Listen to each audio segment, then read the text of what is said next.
സല്ലല്ലാഹു അലാ മുഹമ്മദ് സല്ലല്ലാഹു അലൈഹി വസല്ലം. സല്ലല്ലാഹു അലാ മുഹമ്മദ് സല്ലല്ലാഹു അലൈഹി വസല്ലം. എന്തൊരു വിലപിടിപ്പുള്ള സാധനമാണ് ആഫിയത്ത് എന്ന് പറയുന്നത്. എന്നാൽ എന്റെ പ്രിയപ്പെട്ട സഹോദരാ, ഈ കോടികൾ വിലപിടിപ്പുള്ള നിന്റെ ആന്തരികാവയവങ്ങള്, നിന്റെ ബാഹ്യാവയവങ്ങള്, നിന്റെ ഈ കാണുന്ന ഇന്ദ്രിയത്തിന്റെ ശക്തികൾ മുഴുവനും, ഇതെല്ലാം നിനക്ക് ഉപകാരപ്പെടണമെങ്കിൽ, നിനക്ക് നിലനിൽക്കണമെങ്കിൽ ഒരിക്കലും കണ്ണുകൊണ്ട് കാണാത്ത, ഒരിക്കലും കാതുകൊണ്ട് കേൾക്കാത്ത, ഒരിക്കലും സ്പർശിക്കാൻ കഴിയാത്ത, ഒരിക്കലും രുചിക്കാൻ കഴിയാത്ത, ഒരിക്കലും മണക്കാൻ കഴിയാത്ത നിന്റെ ആത്മാവ് എന്ന് പറയുന്ന ഒരു ശക്തി നിന്റെ ശരീരത്തിലില്ലയോ? നിന്റെ മാതാവിന്റെ ഗർഭാശയത്തിൽ 4 മാസം ഭ്രൂണത്തിന് പ്രായമായപ്പോൾ, നീ ഒരു കോഴിമുട്ടയ്ക്കകത്തുള്ള മഞ്ഞയുടെ വലിപ്പമായപ്പോൾ, നിന്റെ ശരീരത്തിലേക്ക്, ഭ്രൂണത്തിലേക്ക് അതേ സന്നിവേശിപ്പിക്കപ്പെട്ടിരിക്കുന്ന ഒരാത്മാവ് ഇല്ലയോ?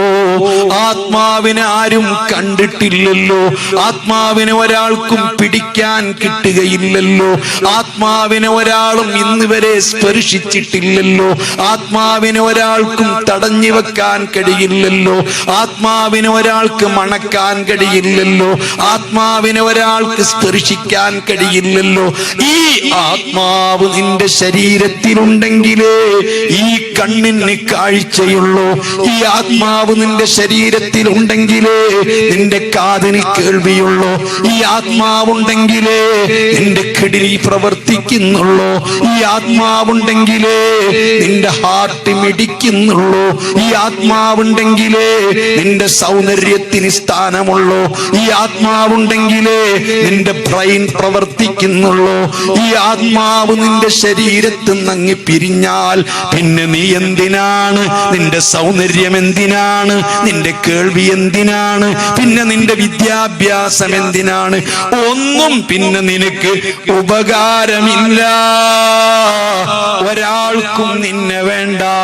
ഭാര്യക്ക് ഭർത്താവിനെ വേണ്ട, ഭർത്താവിന് ഭാര്യയെ വേണ്ട, ഉപ്പാക്ക് മക്കളെ വേണ്ട, മക്കൾക്ക് ഉപ്പയെ വേണ്ട, നേതാവിന് അനുയായികളെ വേണ്ട, അനുയായികൾക്ക് നേതാവിന് പിന്നെ വേണ്ട. പിന്നെ ഒരു ഉപകാരവുമില്ല. ഈ ആത്മാവ് നിന്റെ ശരീരത്തിൽ നിന്ന് എപ്പോഴാണോ പിരിയുന്നത്, ആ ആത്മാവ് പിരിയുന്നതിന്റെ പേരാണ് മരണം കേട്ടോ. അതോടുകൂടി പിന്നെ നിന്റെ ഡെഡ് ബോഡി ഒന്നിനും കൊള്ളുകയില്ല. ഇന്ന് നിന്റെ അഹങ്കാരങ്ങൾ മുഴുവനും, നിന്റെ മസില് പവറുകൾ മുഴുവനും, നിന്റെ ഹുങ്കാരങ്ങൾ മുഴുവനും ഈ ആത്മാവ് നിന്റെ ശരീരത്തിലുള്ളത് കൊണ്ടാ. പെങ്ങളെ, നിന്റെ സൗന്ദര്യം കൊണ്ട് മതിമറക്കുന്നുവല്ലോ, പലരെയും നീ ചാറ്റ് നടത്തുന്നുവല്ലോ, പലരുടെ കൂടെയും ഒളിച്ചോടാൻ തയ്യാറാകുന്നല്ലോ. എന്തെല്ലാം നമ്മുടെ ഈ ആരോഗ്യം കൊണ്ട്, ശരീരം കൊണ്ട് ചെയ്യുന്നു. ചെറുപ്പക്കാരാ, നല്ല യൗവനത്തിന്റെ സമയത്താണ് എന്തിനും തയ്യാറാകുന്നത്. 10-15 വയസ്സാകുമ്പോൾ തുടങ്ങുകയാ. എന്തിനാണ് ഞാൻ മറ്റുള്ളവരെ റെസ്പെക്ട് ചെയ്യുന്നത്, മറ്റുള്ളവര് പറയുന്നത് കേൾക്കുന്നത്? എന്തിനാണ് മതമനുസരിച്ച് ജീവിക്കുന്നത്? എന്തിനാണ് മറ്റുള്ളവരെ അംഗീകരിക്കുന്നത്? എങ്ങനെ ജീവിച്ചാൽ എന്താ? എങ്ങനെ മുടിമുറിച്ചാൽ എന്താ?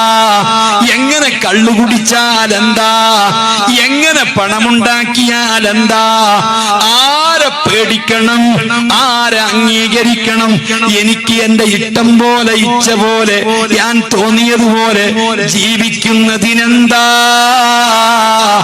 ഈ ചിന്തയല്ലേ നമുക്ക് കൗമാരപ്രായം തികയുന്നതോടുകൂടി, പൂർണ്ണമാകുന്നതോടുകൂടി, യൗവനത്തിലേക്ക് കാലെടുത്ത് വെക്കുന്നതോടുകൂടി തോന്നി തുടങ്ങുകയാ. അല്ലാ അല്ലാ,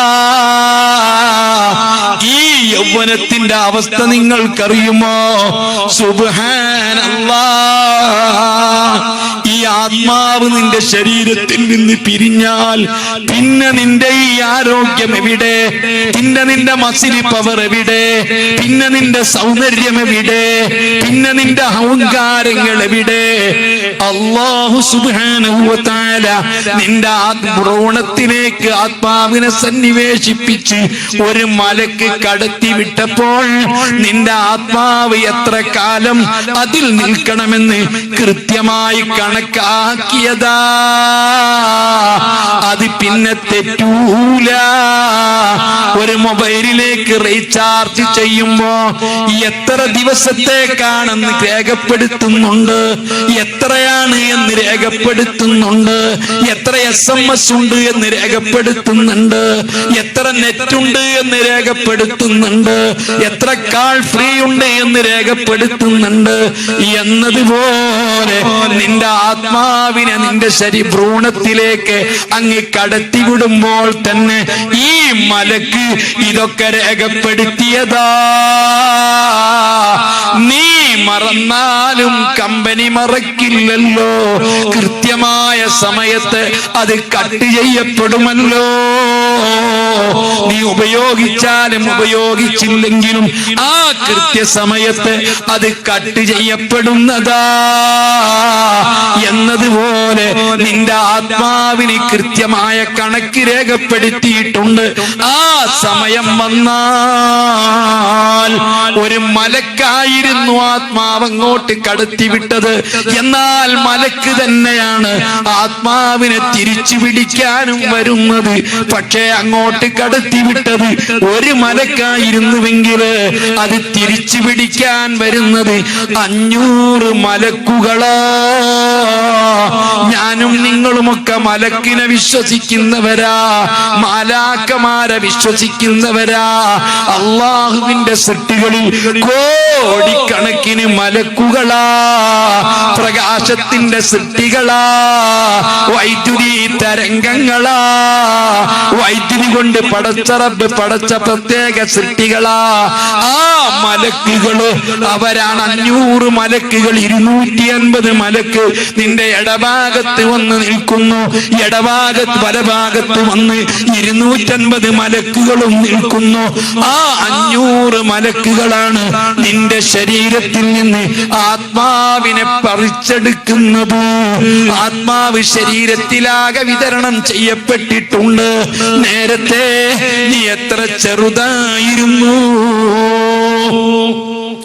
നഗ്നനേത്രങ്ങളെ കൊണ്ട് കാണാൻ കഴിയാത്ത കണികയല്ലേ ശുക്ലം നുത്ഫ, പരമാവധി ചെറിയ തുള്ളിയല്ലേ, അതിനേക്കാളും വലുതല്ലേ അണ്ഡം എന്ന് പറയുന്നത്. ഈ ബീജാണ്ഡത്തെ അല്ലാഹു സുബ്ഹാനഹു വ തആല ഗർഭാശയത്തിൽ വെച്ച് വളർത്തി 4 മാസം വരെ വളർത്തിയപ്പോഴ് ആവറേജ് ഒരു കോഴിമുട്ടയ്ക്കകത്തുള്ള മഞ്ഞയുടെ വലിപ്പമായി അതിലേക്കാണ് ഈ ആത്മാവിനെ സന്നിവേശിപ്പിച്ചത്. അന്നതിന് കൈകളില്ല, ഞരമ്പുകളില്ല, അതിനന്ന് അതേ എല്ലുകളില്ല, ഞരമ്പുകളില്ല. പിന്നെയാണ് അതിന് അല്ലാഹു സുബ്ഹാനഹു വ തആല 248 എല്ലിൻ പീസുകളെ കൊണ്ട് അതിനെ സൃഷ്ടിക്കപ്പെടുകയാ. നട്ടല് ചങ്ങല പോലത്തെ ഒരു നട്ടല്ല, ഏറ്റവും ശക്തിയുള്ള 2 തൊടയെല്ലുകളാ. ശരിക്ക് കൃത്യമായ നട്ടുകളും ബോൾട്ടുകളുമാ കൊളുത്തി കൊളുത്തി വെച്ചിരിക്കുകയാ. അത് പിന്നെ മാംസം കൊണ്ട് പൊതിഞ്ഞിരിക്കുകയാ. ഈ ഭൂമിയെ മൊത്തം 10 തവണ ചുറ്റാൻ മാത്രം വലിപ്പമുള്ള ഞരമ്പുകളാ, 2 കണ്ണുകളാ, കിഡ്നികളാ. സുബ്ഹാനല്ലാഹ് 10 ലക്ഷത്തോളം വരുന്ന ശിരാവ്യൂഹങ്ങളെ മടക്കി മടക്കി മടക്കി ചുരുട്ടി വെച്ചിരിക്കുകയാ. എപ്പോഴെങ്കിലും വെള്ളമടിക്കുന്ന മോട്ടർ നീ അയച്ചു നോക്കിയിട്ടുണ്ടോ? അതിൽ കമ്പി ചുറ്റി വെച്ചതുപോലെ അല്ലാഹു സുബ്ഹാനഹു വ തആല നിന്റെ പയറ്റും കുരു പോലെയുള്ള പയറിന്റെ വിത്ത് പോലെയുള്ള 2 കിഡ്നി വടച്ചിട്ടില്ലേ? അത് കൃത്യമായ സിരകളല്ലേ? അതിലൂടെ കൃത്യം 1 മതി 1 സ്റ്റെപ്പിനിയാക്കി വെച്ചിരിക്കുകയാ. അതുപോലെ നിന്റെ ഹാർട്ടുകള്, എന്തെല്ലാം അത്ഭുതമുള്ള അവയവങ്ങള്, ഇത് മുഴുവനും നിന്റെ ശരീരത്തിലുണ്ട്. അവിടേക്കെല്ലാം ഈ ആത്മാവ് പാസ് ചെയ്യുന്നുണ്ട്. അവിടുന്നെല്ലാം ആത്മാവിനെ പതിയെ പതിയെ വലിച്ചു കൊണ്ടുവരേണ്ടതുണ്ട്. ആത്മാവിനെ പിടിച്ചു തുടങ്ങുന്നത് നിന്റെ 2 കാലുകിന്റെ വിരലുകളിൽ നിന്നും നിന്റെ കൈവിരലുകളിൽ നിന്നുമാ. എന്തേ? നിന്റെ മൂർധാവിൽ നിന്നാണ് ആത്മാവിനെ പിടിക്കാൻ തുടങ്ങുന്നതെങ്കിൽ നീ ഒരിടത്ത് കിടക്കൂല, ഇരിക്കൂല, നിൽക്കൂല. നീ അസഹ്യമായ വേദന കൊണ്ട് അതാ പുളഞ്ഞു പായുന്നതാണ്. നീ കൃത്യമായി ഒരിടത്ത് കിടന്നു തരാൻ, അടങ്ങിക്കിടക്കാൻ, അടങ്ങിയിരിക്കാൻ അല്ലാഹു നിന്റെ മലക്കുകൾ നിന്റെ ആത്മാവിനെ പിടിച്ചു തുടങ്ങുന്നത് നിന്റെ 2 കൈകളിൽ നിന്നും നിന്റെ കാലുകളിൽ നിന്നുമാണ്.